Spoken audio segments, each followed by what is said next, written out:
₹1000 கோடி முறைகேடு அப்படின்றத முதல்ல சொன்னது யாரு? அண்ணாமலை. அவர்னா இடி ஆஃபீஸரா?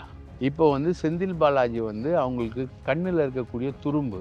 ஏன்னா கொங்கு மண்டலத்தில் ஜெயிக்கணுன்றது தான் பாஜகவோட ஏமும் அதிமுகவோட ஏமும். உங்களுடைய ஏம் கொரப்டாக இருக்குது. நீங்கள் கிரிக்கெட் விளையாடல சார், நீங்கள் மேட்ச் ஃபிக்ஸிங் பண்ணுறீங்க.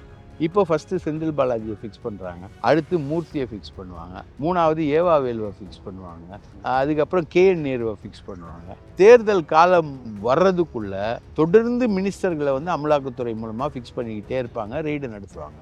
கொங்கு மண்டலத்தில் உங்களுக்கு போட்டியாக நிற்கிறாருன்ற ஒரே ஒரு காரணத்துக்காக செந்தில் பாலாஜியை ஏன் டார்கெட் பண்ணுறீங்க?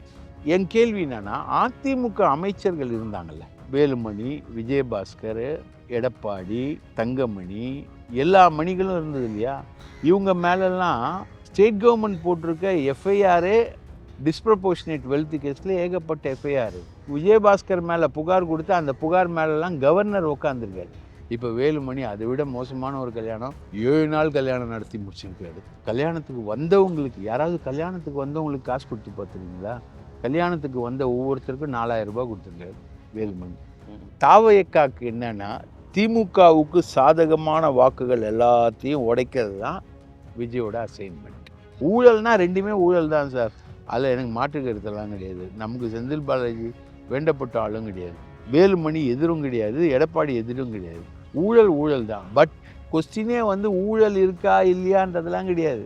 அமலாக்கத்துறை தோல்வி அடைந்து விட்டது.